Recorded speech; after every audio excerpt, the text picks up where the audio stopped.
An old man tied 3 helpless canine German Shepherd puppies to a tree. Then a soldier did something unthinkable. They were left to die. 3 German Shepherd puppies barely old enough to walk tied to a tree with a thin rope abandoned under the scorching sun. No food, no water, no hope. People passed by some. Some shook their heads, but no one stopped, until a soldier home from deployment carrying invisible wounds saw them, and what he did next changed everything. This story will restore your faith in second chances, in loyalty, and in the unbreakable bond between a warrior and the voiceless souls he chose to save. Before we begin, make sure to subscribe to the channel, like this video, and turn on notifications. That helps us bring more inspiring stories, like this one, straight to your heart. It was the kind of heat that stole your breath. The dry, merciless blaze of late summer in a small rural town outside El Paso, Texas. The kind that cracked the earth and sent even the wild birds into hiding. But for the 3 tiny German Shepherd puppies tied to a mesquite tree on the edge of an overgrown lot, there was no place to hide. They were barely 6 weeks old, their paws too big for their fragile legs, their ears not yet fully standing. The oldest one, a dark-coated pup with curious eyes, let out a small yelp, not from one, but from panic. His siblings, one a sandy brown and the other with a white patch on her chest, whimpered in response.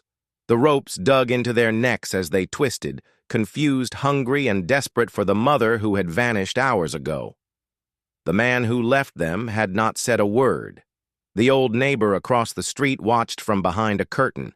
Shaking her head in silent disbelief, she had seen the man drive up in his rusty pickup, get out without urgency, and tie the 3 puppies to the tree with a piece of worn rope.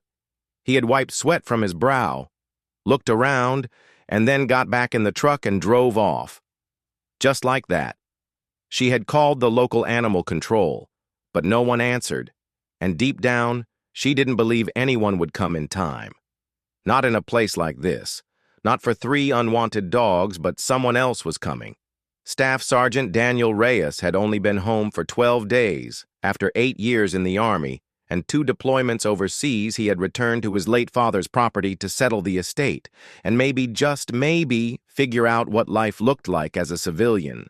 The small town held echoes of his childhood, but everything felt different now, quieter, emptier. Like the part of him that used to belong here had been replaced by something harder, something scarred that afternoon. Daniel was walking alone down the dirt road, his boots stirring up dust as he scanned the horizon out of habit. He hadn't meant to walk far, just enough to clear his mind from the constant pressure building in his chest. The silence used to soothe him now. It made his ears ring. That's when he heard it. A weak, broken yelp, then another. At first he thought it was in his head, another ghost of memory, but it came again, sharp, real. He followed the sound across the lot past a broken fence until he saw them, 3 puppies tied up, panting, barely moving. Daniel's breath caught in his throat. He rushed forward and dropped to his knees. The smell hit him first, a mix of sweat, dirt, and something worse, dehydration, fear. The brown one was curled up, eyes glazed, barely conscious. The smallest one flinched at his shadow, but the oldest, the dark-coated one, tried to stand, growling weakly. Daniel's heart cracked. "Easy," he whispered. "I'm not going to hurt you." He pulled a small knife from his pocket and cut the ropes, careful not to startle them. One by one, the puppies collapsed into his arms, bones under fur, too light, too quiet. He opened his canteen and poured a small trickle of water into his hand, offering it to them gently. They drank like they hadn't tasted anything in days. He looked around. Who would do this? His fist clenched as anger rose in his chest, hot and shaking. But more than that, he felt something deeper, something that pulled at a place inside him. He thought he'd buried with his uniform responsibility. He gathered the puppies into his arms, cradling them like broken pieces of something sacred. "You're coming with me," he murmured. "I've seen too much to walk away from this." As he walked back toward his truck, the smallest puppy lifted her head slightly, resting her chin on his wrist. Daniel didn't know it yet, But this wasn't just an act of rescue. It was the beginning of healing for them and for him. Daniel didn't have a plan. He'd never raised puppies before. The army had trained him to handle explosives, navigate hostile terrain, survive under fire, but not how to care for 3 trembling, malnourished puppies who looked up at him like he was their last hope. He brought them into his father's old garage, a space that still smelled like motor oil, sawdust and faded memories. He cleared out a corner, laid down 2 old sleeping bags, and gently placed the pups inside.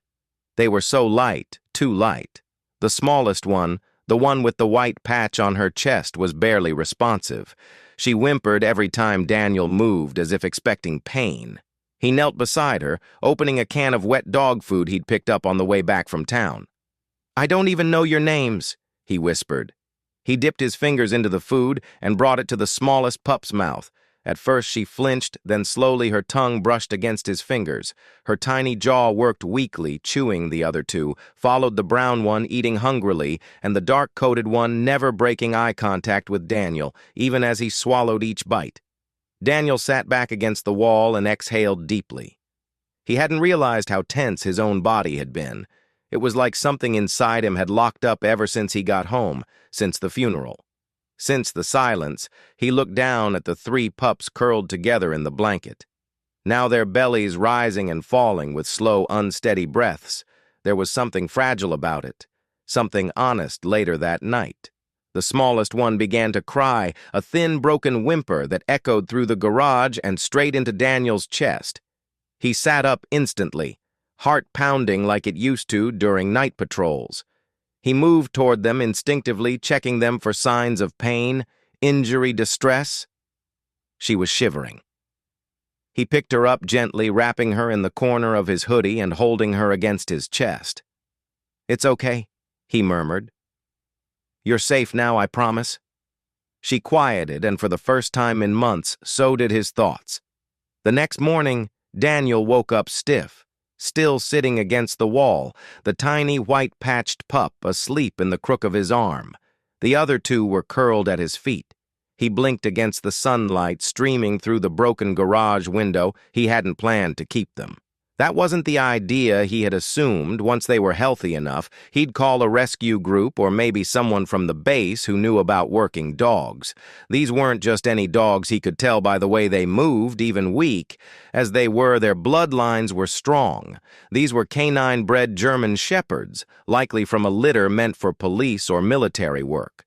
Someone had paid a lot of money for them, and someone had still thrown them away. He couldn't understand it.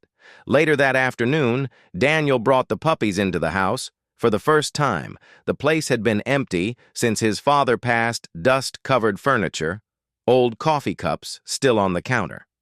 Unopened mail piled high. It had never really been a home since Daniel's mother died years ago. His father had grown cold hard like Daniel had over time, but as the pups explored the living room, tripping over their own paws, sniffing the legs of the table and barking softly at their reflections in the fireplace glass, something began to shift. They brought warmth, noise, life. Daniel found himself laughing, an actual laugh, full and surprised. When the brown one ran full speed into a laundry basket and flipped over, the dark-coated one barked in protest, then came to sit beside Daniel, tail essential, wagging, eyes sharp and full of something that felt eerily familiar, focus, loyalty. Daniel reached down and stroked to the pup's head. "You're trouble, aren't you?" he said. "But you've got fight." "I like that." He hadn't realized how empty he was until something filled the space, and it wasn't just the puppies who were healing something in him. Something broken and buried had started to stir, a beginning for all of them. 3 days had passed since Daniel brought the puppies into his father's house, and already it felt like something was shifting, not just in them, but in him. The smallest pup, whom he'd started calling Luna, because of the white crescent patch on her chest, was finally eating without hesitation. The brown one, Rusty, followed him around everywhere, clumsy and loyal, and the dark one, bold, alert, almost too intelligent, had become. Axel watched Daniel the way a soldier watches a commanding officer, with patience, awareness, and quiet expectation. that Pup wasn't just smart, he was special that morning. Daniel sat on the porch, sipping black coffee, while the three pups explored the yard. He had started building a little enclosure using leftover wood from the shed, something to keep them safe from the coyotes at night. He caught himself humming as he worked something he hadn't done since before the war. Then a car slowed down on the dirt road. Daniel tensed instantly. Instincts kicking in the old black sedan came to a stop right across from the driveway. The engine idled for a moment before the tinted window rolled down. A man leaned out mid-60s, sharp eyes, hat pulled low. "Uraeus!" the man called out. Daniel stood, coffee mug still in hand. Who's asking? The man didn't smile. "Name's Griggs. You got some dogs here?" Daniel didn't answer. Griggs tilted his head. "3 pups, German Shepherds bred for canine service, valuable litter." "Why would I have them?" Daniel said slowly. Griggs didn't blink. "Because I was supposed to pick them up 4 days ago from a breeder named Connor Slate. But when I got to his place, he said someone else took them. A friend said they'd gone to a better home." Daniel's jaw clenched. Connor Slate, that was the name on the mail he'd seen once or twice. When his dad had gotten packages, his old man had dealt with breeders before. Though Daniel never paid much attention, Griggs looked toward the yard. "That's your dog?" Axel had stepped into view, standing at the edge of the porch. Tail still, ears perked. "Nice form," Griggs muttered. "That one's got drive. They're just pups, Daniel," replied, stepping forward. Rescued from a ditch, Griggs' eyes narrowed. "You're not a civilian, are you?" Daniel stayed quiet. "I'm not looking for a fight," Griggs added. "But those dogs, they weren't dumped. They were hidden. That old man knew exactly what he was doing." Daniel's voice was calm but firm. "If that old man tied those puppies to a tree and left them to die, then he is not fit to own a goldfish, let alone a canine. We'll litter." Griggs raised a brow. "You think that makes them yours?" Daniel stepped off the porch. "No, it makes them nobody. Is until someone who gives a damn shows up, which I did." There was a long silence. Then Griggs smiled just barely. They got lucky before Daniel could respond. The man rolled up his window and drove off, kicking up dust behind him. Daniel stood there, heart pounding, not from fear, but from something else. A realization. These puppies were more than abandoned. They were worth something. And now someone knew where they were that night. Daniel sat by the window, shotgun propped beside the door. The pups were asleep in their crate, peaceful, unaware. But Daniel didn't sleep. His mind raced with questions. Why would anyone want to hide them? Why leave them to die? And why did Axel the pup with the intense stare and military focus look at him like he understood more than a dog should the next morning? Daniel found a file in one of his father's locked drawers. Inside were documents, contracts, breeding certifications. One name came up again and again. K9 Elite Tactical Training Program, San Antonio Division, and under a picture of a German Shepherd that looked exactly like Axel were the words, "Sire Maximus deceased in service, Kia." Daniel stared at it suddenly. It made sense. These weren't just dogs. They were legacies. By the end of the week, the pups had found their rhythm, and so had Daniel. They knew the sound of his boots on the floorboards. They knew when it was time for food, time for rest, and time to play. But more than that, something deeper was forming a connection, built on more than routine. It was trust. Rusty. The brown pup was playful and clumsy, always. The first to trip over his own feet, Luna, sweet and timid, would follow Daniel around like a shadow, resting her head on his lap, whenever he sat still long enough. But Axel was different. Axel didn't just follow commands. He studied them. Daniel hadn't meant to start training them. Not really, but old habits are hard to kill. He'd toss a tennis ball, and Axel would retrieve it with perfect focus. He'd make a sharp whistle, and Axel would stop, turn, and sit at attention, like he'd done it 100 times before. It wasn't normal puppy behavior. Not at all that morning. Daniel decided to test a theory in the backyard under the wide stretch of blue sky. He set up a mock course using empty barrels, trash cans, and old boxes. Nothing fancy, just something to see how the pups would respond. Rusty got distracted by a butterfly before the second turn. Luna froze halfway through, unsure and nervous, but Axel locked onto Daniel's eyes. "Stay," Daniel said. Axel moved down, and the pup hit the ground flat in less than a second. Daniel stared, heart thutu. He kneeled beside him, placing a hand on the pup's back. "You've done this before, haven't you?" he murmured. "Or maybe it's just in your blood." Axel didn't move, didn't blink.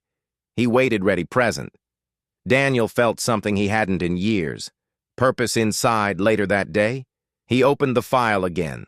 He traced the name of the sire Maximus, a top-performing war dog who had saved 3 soldiers during an ambush in Syria before being killed in the line of duty, and now his son was sleeping under Daniel's roof. Suddenly, it all made sense. The intelligence, the discipline, the fire in Axel's eyes. These pups had been bred for service, and someone had tried to erase them that night. Daniel couldn't sleep. He paced the hallway. Mind racing. Why had Connor Slate, the breeder, let them go? Why tie them up instead of calling the program? Was he hiding something? His thoughts were interrupted by a sound outside. A thud. Daniel heard another sound and froze. Peering out the window, he spotted movement by the shed, a shadowy figure trespassing on his land. Without hesitation, he grabbed his shotgun and stepped silently onto the moonlit porch. There, near the tool shed, a crouching man swept a flashlight across the ground. "Hey!" Daniel shouted. The intruder froze, then ran. Daniel didn't shoot, but Axel did something astonishing. The puppy charged ahead, barking with surprising authority. Moving quicker than expected, Axel cut off the man's escape. The trespasser tripped in the dirt before scrambling into his car and speeding away. Heart racing, Daniel lifted Axel. "You held the perimeter," he murmured in awe. "You were protecting us." Axel licked his chin once, then relaxed in his arms. In that moment, Daniel realized Axel wasn't just a pet. He was a partner. By morning, Daniel had made his decision. He wouldn't surrender the dogs, not to any program, shelter, or those who wanted them dead. These weren't just puppies anymore. They were his mission. Though he'd faced fear in combat, nothing unsettled him like someone sneaking onto his property at night. Axel's brave defense only strengthened his resolve. These pups weren't merely abandoned, but actively hunted. At sunrise, Daniel drove to town with alert Axel riding shotgun. Sheriff Boone, an old family friend, leaned back in his chair when they entered. "Staff Sergeant Reyes," he greeted, eyeing Axel. "New recruit?" "I need a favor," Daniel said, explaining everything. The abandoned pups, his father's files, Griggs' visit, and the nighttime intruder. Boone listened intently. "The K9 elite program's got a history," he admitted.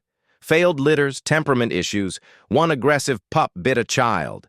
They sweep it under the rug. No lawsuits, no bad press. Connor Slate's name comes up often. He breeds for them, doesn't tolerate questions." Daniel looked down at calm Axel by his boot. "He's not dangerous. He's disciplined, smart, protective, more loyal than some soldiers I've known." "He doesn't seem troublesome," Boone agreed. "But someone thinks he is." With a sigh, he promised to investigate, but warned, "Be careful. These people don't give second chances." Returning home, Daniel fortified the house like preparing for battle, reinforced windows, loaded shotgun nearby. That evening, as the pups ate, he reviewed the files again. Axel curled against his leg while Daniel traced the bloodline chart. Maximus, the sire, killed in action in Syria. Delilah, the mother, still breeding. Then he spotted a handwritten note. "Batch 099A, rejected litter. Too unstable. Destroy by week's end." His breath caught. "They were never supposed to survive," he whispered, realizing someone still wanted them dead. Standing, he addressed the pups, Luna sleeping belly up, Rusty chewing a cushion, Axel watching intently. "You're not rejects. You're fighters." From his army duffel, he pulled training gear, gloves, whistles, purpose. He wouldn't just protect them. He'd train them to be strong, visible. If someone wanted them gone, they'd have to go through him first. Over following days, the pups grew stronger. Rusty filled out. Luna wagged her tail with confidence. Axel responded to commands like he was born for it. Daniel built a backyard obstacle course, tire tunnels, wooden jumps, scent stations with tuna cans. What began as curiosity became routine, with Axel excelling beyond expectation, locking onto Daniel's commands with soldier-like focus. "Good boy," Daniel praised after a perfect run. Axel's tail thumped once, proud. Inside, reviewing the files, Daniel found no evidence supporting the unstable label. The pups showed no aggression. Why were they condemned? Luna's sharp barks interrupted his thoughts, not playful but warning. Daniel rushed to the window. A black SUV crawled up the driveway. Grabbing his shotgun, he stepped outside with Axel, who stood low and alert. The SUV stopped. A lean man in a suit and sunglasses emerged, hands in pockets. "Mr. Reyes," he called, "you have property that doesn't belong to you." Daniel stood firm. "Wrong house." The man continued, "3 German Shepherds, property of K9 Elite Tactical. We're here to collect them." "Property?" Daniel scoffed. "You mean the pups tied to a tree to die?" "Scheduled removal," the man said calmly. "A director's decision. You shouldn't have interfered. You tried to kill them. Correcting a mistake." Daniel's grip tightened on his shotgun. "They're not mistakes." Behind him, Axel growled low. The man nodded to his companion, who emerged holding a tranquilizer case. Their message was clear. Take the pups, by force if needed. "Get off my land," Daniel warned. The suited man stepped closer. "You're a soldier, Reyes. You understand orders. You're only delaying the inevitable." Daniel raised his shotgun slightly. "I'm stopping it." The man hesitated, eyeing Axel. "He's already bonding," he muttered, then signaled his partner. Before Daniel could react, Axel lunged, a black streak, placing himself between Daniel and the intruders, barking ferociously. Luna and Rusty joined, forming a protective circle. The men retreated to their SUV and drove off. Kneeling beside Axel, Daniel cupped the dog's face. "You chose to protect them," he whispered. "Just like me." That night, locking every door, Daniel didn't feel alone anymore. This was bigger than saving puppies. It was standing against corruption.